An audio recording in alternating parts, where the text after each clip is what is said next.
જિલ્લો જે છે આ ભૌગોલિક દ્રષ્ટિને કારણે એને લાર્જ રોડ નેટવર્કને કારણે વધતું ટ્રાફિકના વધતા વ્હીકલ્સની સંખ્યાને કારણે છેલ્લા 6 વર્ષમાં લગભગ 4,100 ને આસપાસ ટોટલ એક્સિડન્ટ અમદાવાદ ગ્રામ્ય જિલ્લામાં થયા છે ઓર એમાં જે ફેટલ એક્સિડન્ટ હતા 2006 ફેટલ એક્સિડન્ટ થયા છે લાસ્ટ 6 યર્સમાં ઓર જે નંબર ઓફ ડેથ્સ જે છે એ 2263 છે. તો આ ગંભીરતામાં ધ્યાનને લઈને માનનીય આઈજી સાહેબની તરફથી એક ઇન્સ્ટ્રક્શન આપવામાં આવ્યો હતો કે ટ્રાફિકની કામગીરી જે છે આ એક મોર સ્ટ્રક્ચર્ડ મેનરમાં હોવી જોઈએ.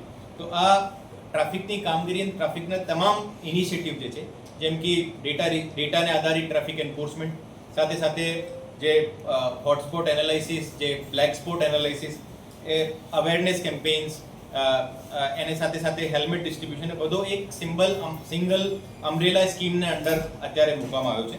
અને આ સ્કીમનો જે પ્રોજેક્ટનું નામ છે guardian stand for guarding users and roads through discipline, information, awareness and networking.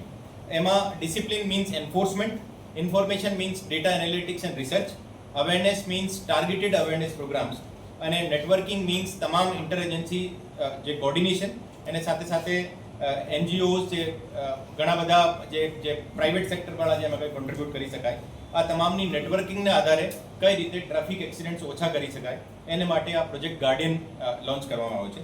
આ પ્રોજેક્ટ ગાર્ડિયન છે એના ટોટલ 8 ડિફરન્ટ કોમ્પોનન્ટ છે.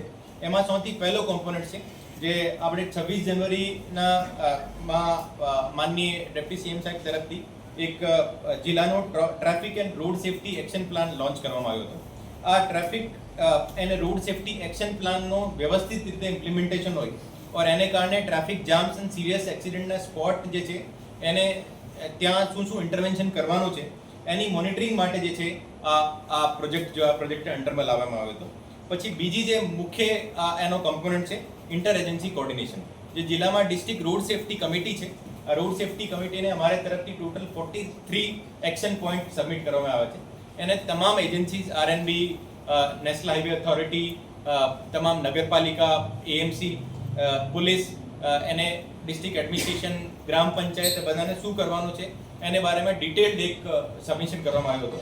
તો આ ઇન્ટર એજન્સી કોર્ડિનેશનને મારફતે કઈ રીતે એક્સિડન્ટ ઓછા કરી શકાય અને એને એક્સિડન્ટને કારણે થતી ડેથ્સ કમ કરી શકાય, આ એક પ્રોજેક્ટના અંડરમાં છે.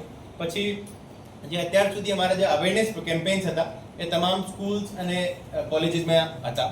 એ અવેરનેસ કેમ્પેન્સને ફર્ધર ટાર્ગેટેડ અપ્રોચમાં કઈ રીતે કરી શકાય ઓર એને કઈ રીતે વધારે ઇમ્પેક્ટફુલ બનાવી શકાય એને માટે આ પ્રોજેક્ટ ગાર્ડિયનમાં આ અવેરનેસની પણ એક કમ્પોનન્ટ છે. સાથે સાથે આપને જેમ કે ખબર છે કે તમામ જગ્યા ગ્રામ્ય પોલીસ તરફથી મેડિકલ કેમ્પ રાખવામાં આવ્યા હતા. સ્પેશિયલી જે રાજકોટ હાઈવે છે એને ઉપર જે તમામ ટ્રકવાળા છે એ ટ્રકવાળાની એની પ્રોબ્લેમને કારણે ઘણી બધી એક્સિડન્ટ થતા હોય, કોઈને બીપીની પ્રોબ્લેમને કારણે એક્સિડન્ટ થતા હોય, તો એના મેડિકલ ચેકઅપ, એનો આઈ ટેસ્ટ અને બ્લડ પ્રેશરનો ટેસ્ટ માટે ઘણા બધા કેમ્પ રાખવામાં આવ્યા હતા. હવે એ કેમ્પ જે છે એક વ્યવસ્થિત શેડ્યુલ પ્રમાણે ચાલે અને એનો ઇમ્પેક્ટ વધારે થાય એને માટે પણ ઓપન પ્રોજેક્ટ જે છે અત્યારે આ પ્રોજેક્ટ ગાર્ડિયનમાં નાખવામાં આવેલો છે. સાથે સાથે માનનીય આઈજી સાહેબ તરફથી હેલ્મેટ ડિસ્ટ્રીબ્યુશનનો ડ્રાઈવ અત્યારે જે જિલ્લામાં ચલાવવામાં આવ્યો છે એનો ડિસ્ટ્રીબ્યુશનનો તમામ ડિવિઝન્સમાં અત્યારે એવું કામ ચાલુ છે. સાથે સાથે આપને ખબર છે કે થોડા દિવસો પહેલી અમદાવાદ ગ્રામ્ય પોલીસ તરફથી CSR ફંડ્સની મદદથી એક centre of excellence for road safety અને ટ્રાફિક મેનેજમેન્ટ નો ખાતમુહૂર્ત કરવામાં આવ્યો હતો. આ જે centre of excellence and road safety નો જે સેન્ટર છે અહીંયા ડેટા આધારિત કઈ રીતે અમે એક્સિડન્ટનું એનાલિસિસ કરીને એને ઓછા કરી શકાય, એના સાથે સાથે ટ્રેનિંગ વિંગ છે, એમાં અવેરનેસની પણ એક વિંગ છે. તો આ સેન્ટર ઓફ એક્સેલન્સની મોનિટરિંગ પણ જો આ કમિટી દ્વારા કરવામાં આવશે. સાથે સાથે અભયયાત્રી જે 26 જાન્યુઆરી 2026નો લોન્ચ કરવામાં આવ્યો હતો, અભયયાત્રીમાં પણ જો ટોટલ 11,000 ઓટો રિક્ષાનો જો ડેટા છે, આ ડેટા આધારિત કઈ રીતે લોકોનો ઓટો રિક્ષામાં સફર જે છે આ કઈ રીતે સેફ બનાવી શકાય એને માટે પણ આ ઇનિશિયેટિવ લેવામાં આવ્યો છે. એને સાથે સાથે અમારા તરફથી એક સેપરેટ વોટ્સઅપ નંબર આજે ડિક્લેર કરવામાં આવશે, જે વોટ્સઅપ નંબર ઉપર પબ્લિકના તમામ લોકો, મીડિયાના મિત્રો એને તમામ પ્રાઇવેટ સેક્ટરના જે જે લીડર્સ છે એ કોઈ પણ પ્રકારનો એનો કોઈ સજેશન હોય ટ્રાફિકને લઈને આ સજેશન આ નંબર ઉપર નાખી શકે. આ સજેશનને ધ્યાને લઈને અમારો એન્ફોર્સમેન્ટ અને અવેરનેસ કેમ્પેન અમે ડિઝાઇન કરશું. તો આ જે તમામ 8 કમ્પોનન્ટ છે આ પ્રોજેક્ટ ગાર્ડિયનને અંતર્ગત મૂકવામાં આવે છે. और આ ગાર્ડિયનને મોનિટર કરવા માટે એક સેપરેટ ડેડિકેટેડ મોનિટરિંગ કમિટી છે. આ મોનિટરિંગ કમિટીમાં 6 SHO રેન્કના PI રેન્કના અધિકારી અને એક ડીવાયએસપી રેન્કના અધિકારી એના ચેરમેન રહેશે. આ જે મોનિટરિંગ કમિટી છે અત્યારે જે મોનિટરિંગ કમિટીનું જો ગઠન કરવામાં આવ્યું છે ડીવાયએસપી તપન ટોડિયાની અધ્યક્ષતામાં છે और એના ટ્રાફિક PI જે છે એના મેમ્બર સેક્રેટરી રહેશે. આ જે મોનિટરિંગ કમિટી જે છે દર 15 દિવસમાં એક રિપોર્ટ SP ઓફિસમાં સબમિટ કરશે ટ્રાફિકને લઈને. એને તમામ જે 8 કમ્પોનન્ટ છે આ પ્રોજેક્ટ ગાર્ડિયનના કઈ રીતે એને વ્યવસ્થિત કરી શકાય, એમાં કઈ રીતે સુધારો કરી શકાય એને બારેમાં રિપોર્ટ સબમિટ કરશે દર 15 દિવસે. ગ્રામ્ય વિસ્તારમાં જે ટોટલ અમારી તરફથી જે એનાલિસિસ કરવામાં આવ્યું છે ટોટલ 28 એવા વિસ્તાર છે જ્યાં વધારે સિરિયસ એક્સિડન્ટ થયા છે. और એ 28 વિસ્તાર વધારેમાં વધારે જે એની લોકેશન્સ જે છે આ ચાંગોદર, બાવળા, બગોદરા, કેરલા GIDC અને સાણંદ એરિયામાં છે. और એને કારણે એ તમામ SHOs અત્યારે અમારી આ જે મોનિટરિંગ કમિટી છે મોનિટરિંગ કમિટીના મેમ્બરમાં રાખવામાં આવેલા છે. ટોટલ 28 જે છે સિરિયસ એક્સિડન્ટ પોઈન્ટ છે. और એમ જે નિયમ પ્રમાણે જે બ્લેક સ્પોટ છે ટોટલ 18 બ્લેક સ્પોટ છે.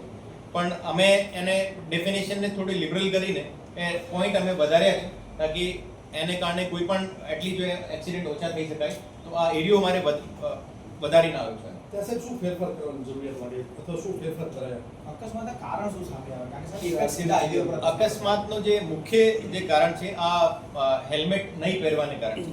અમારો જે અત્યાર સુધીનો જો ટોટલ એનાલિસિસ છે આ એનાલિસિસ મેં અત્યાર સુધી જેટલી ડેથ થઈ છે એમાં 70% ડેથ જે છે હેલ્મેટ નહીં પહેરવાને કારણે થઈ છે. યા એક 2 વ્હીલરની 4 વ્હીલરના એક્સિડન્ટને કારણે થઈ છે ને જે વિક્ટિમ જે છે આ 2 વ્હીલરનો ચાલક છે અને પાછળ બેસેલો વ્યક્તિ છે. તો આને ધ્યાને લઈને અત્યારે હેલ્મેટ ડિસ્ટ્રીબ્યુશન ડ્રાઈવ જે છે અત્યારે જિલ્લામાં ચાલુ છે. લગભગ 2000થી વધારે 2500 લગભગ અમે હેલ્મેટનો ડિસ્ટ્રીબ્યુશન કરીએ છીએ. और એની સાથે સાથે તમામ એજન્સીઝ, તમામ NGOs અને તમામ પ્રાઇવેટ સેક્ટરના જે લીડર્સ છે એને પણ અપીલ કરવામાં આવી છે કે એ લોકો પણ એના જે એમ્પ્લોય છે એને એમ્પ્લોયમાં હેલ્મેટનો વધારામાં યુઝ થાય એને માટે પ્રમોટ કરવામાં આવશે. આ તમે અકસ્માત પછીની વાત કરો છો. હેલ્મેટ પહેરવાથી અકસ્માત બચી શકે એવું ન કહી શકાય, મોત બચાવી શકાય. અકસ્માત શું કામ થાય છે? કઈ એવી રોડની ડિઝાઇન છે, કયું કારણ છે કે જેના પણ અકસ્માત થાય? ઘણી વખત જે બારિશને વખતે જે રોડ ઉપર જે પોટહોલ્સ બનતા હોય એને કારણે પણ ઘણા બધા એક્સિડન્ટ થયા છે. એની સાથે સાથે અમારો એક સબમિશન હતો જે અમારા 43 પોઈન્ટ જે અમે સબમિટ કર્યા હતા એક્શન પ્લાન માટે. એમાં એક મુખ્ય પોઈન્ટ હતો કે જે ચાંગોદરમાં ઘણી બધી ફેક્ટરીઝ છે એ ફેક્ટરીઝમાં જે પેડેસ્ટ્રીયન જે છે એ રોડ ક્રોસ કરતા હોય એન્ડ રોડ ક્રોસ કરતે વખત જે લગભગ છેલ્લા યરમાં 73 ડેથ્સ જે છે રોડ ક્રોસ કરવા વખતે થઈ હતી. તો એને માટે ફૂટ ઓવરબ્રિજનું નિર્માણ થાય और અત્યારે એનો પ્રપોઝલ ફાઇનલ સ્ટેજ ઉપર છે. અને ચાંગોદર જે રાજકોટ હાઈવે જે છે સ્પેશિયલી ચાંગોદરના નજીકના એરિયામાં ટોટલ 4 ફૂટ ઓવરબ્રિજ અત્યારે પ્રપોઝ કરવામાં આવે છે और એની ઉપર કામગીરી અત્યારે ચાલુ છે.